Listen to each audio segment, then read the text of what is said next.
The project is part of the Massachusetts School Building Authority's program. They do reimburse a fair percentage of the cost, and a lot of us had this preconception that this was going to be a renovation addition. But once we put together kind of a program of what it would take to address all of those and bring the building up to code, it did come remarkably close to the cost and certainly not the value of a new school. So we did look at several options. These were the final sort of three that were looked at: 2 addition renovation options and 1 new construction option. But those were sort of winnowed down from about, I think we had 7 or 8 options that were considered. And as you can see in the end there, the total project cost came out to around $280 million for each of the options. Just again, quickly, for those who aren't familiar with the site, here's an aerial view of the property that they currently own. You can see the building there, white and red roofs, sits in the center. It's kind of a sprawling 1- and 2-story building in ways. And the new school is being sited, let me see if my cursor works, there's the mouse.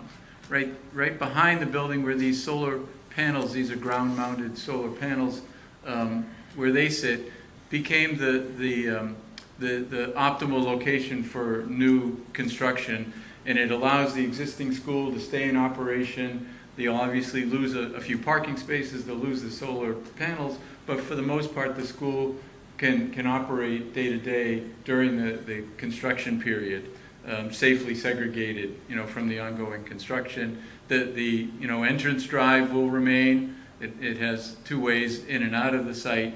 The site itself is fairly, kind of an awkward configuration with a lot of topography. These are terraces that are about 10 feet apart for those who have been there as it slopes up the hill. And so that's why this area here became the preferred location for the new school. And here's what it would look like in sort of a rendering with the existing building removed. It would be a 3-story building. It is a more compact footprint. It's organized in kind of a courtyard configuration with parking lots in the front, service area in the back. For those who are familiar with vocational schools, they have lots of shops that need overhead doors and truck access, and so there's a service drive all around the building that also serves to sort of separate the car and bus traffic on the site. And then once the new building is completed and occupied, the existing building can be removed, the parking finished, and new athletic fields rebuilt. These are basically where the existing fields are now, but they would be renovated and reconfigured. This student parking lot would be expanded. This new parking lot is basically where the existing building is. There's a main entrance here right by the administration area for good welcoming as well as security. Brings you in kind of we might say this is sort of the public side of the building where there's an auditorium. The gymnasium is on the 2nd floor, stacked above the locker rooms here at this end of the building. The cafeteria is what's called the student commons in the center of the building here. And then the academic areas wrap around the other 3 sides of the courtyard.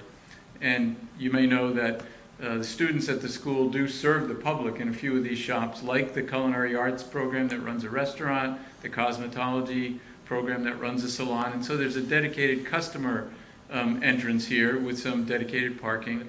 There's an inner line of doors that would be locked, and so the public coming in here doesn't have access to the rest of the school, just to those 2 programs there.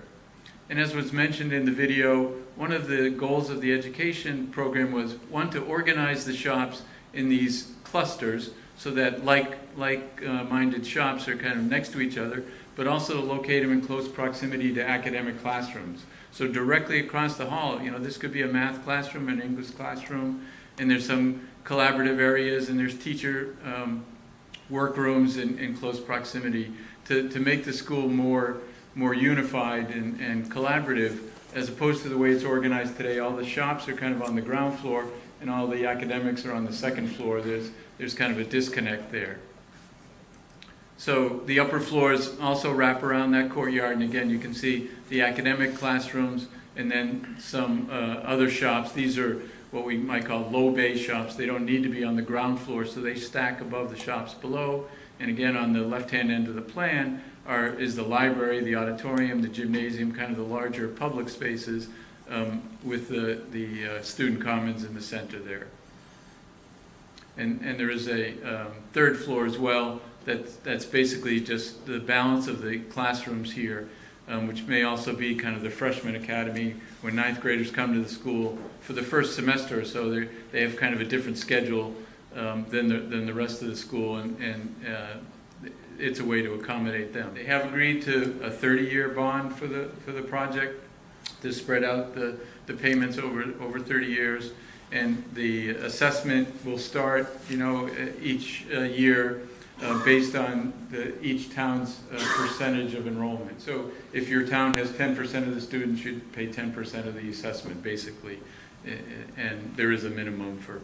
If you don't even have any students in the school, you still pay a minimum as if you had 5 pupils in there.